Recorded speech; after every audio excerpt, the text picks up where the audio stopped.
तर बघू शकताय मस्त मोकळी सुटसुटीत अशी झटपट चिकन बिर्याणी तयार झालेली आहे. अगदी कमी साहित्यात तयार होते. तर घरच्या घरी झटपट अशी चिकन बिर्याणी कशी बनवायची ते आपण आता बघू. तर चिकन बिर्याणी बनवण्यासाठी इथं मी 2 वाटी बिर्याणीचा लांब दाण्याचा तांदूळ घेतलेला आहे. तुम्ही ही बिर्याणी करताना कोणतेही आवडीनुसार तांदूळ वापरू शकता. आता तांदूळ आपण पाण्याने स्वच्छ धुवून घेऊ. तांदूळ स्वच्छ धुवून घेतल्यानंतर यामध्ये पाणी घालू आणि अर्धा तास हा तांदूळ भिजत ठेवू. तुम्ही जर कोलम किंवा रोजच्या जेवणातले तांदूळ वापरणार असाल तर 10च मिनटं भिजत ठेवा.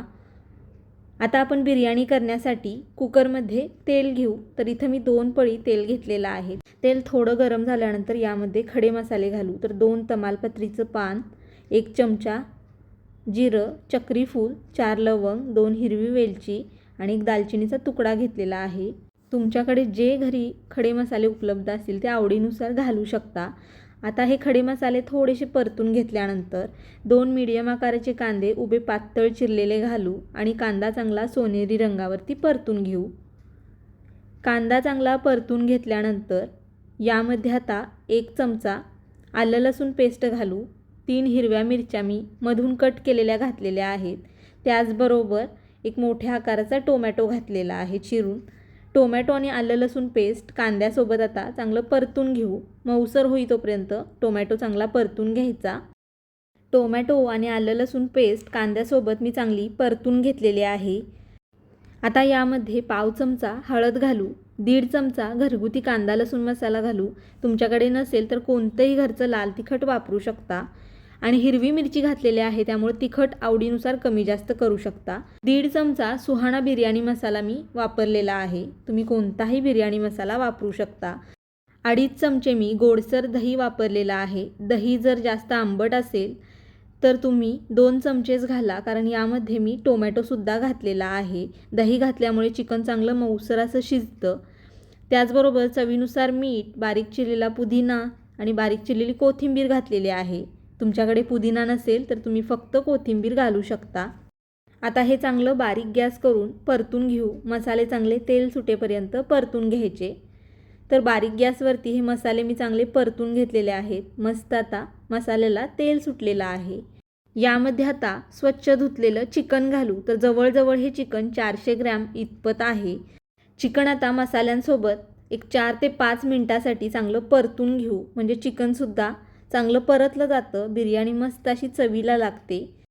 कुकरमध्ये बिर्याणी करताना तांदूळ थोडा चिकनपेक्षा कमीच घ्यायचा, म्हणजे बिर्याणीमध्ये मस्त अशी चिकनची चव उतरते. तर साधारण 4 ते 5 मिनटं हे चिकन मी मस्त असं परतून घेतलेलं आहे. आता हे चिकन थोडं आपण शिजवून घेऊ.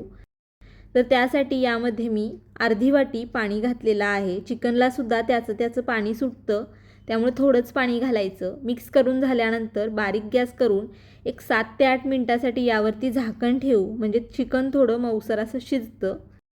तर जवळजवळ 7 ते 8 मिनटं झालेले आहेत आणि चिकन आपण थोडंसं शिजवून घेतलेलं आहे. अधूनमधून थोडं चमच्याने मिक्स करून घ्यायचं, म्हणजे कुकरला लागत नाही. आता यामध्ये आपण पाणी घालू. तर 2 वाटी मी तांदूळ घेतलेला, त्याच्या दुप्पट पाणी घातलेलं आहे, म्हणजे 4 वाटी गरम पाणी घातलेलं आहे. त्याचबरोबर यामध्ये मी थोडंसं चवीनुसार मीठ घातलेलं आहे. तुम्हाला जर मिठाचा अंदाज कळत नसेल तर पाण्याची चव बघून मीठ घालायचं. तर यामध्ये गरम पाणी घातल्यामुळं पटकन उकळी आलेली आहे. यामध्येच आता आपण भिजवलेला तांदूळ घालू. तांदळामधलं पाणी पूर्ण निथळून काढून टाकलेलं आहे. उकळीमध्ये तांदूळ घातल्यामुळे मस्त मोकळी सुटसुटीत अशी बिर्याणी तयार होते.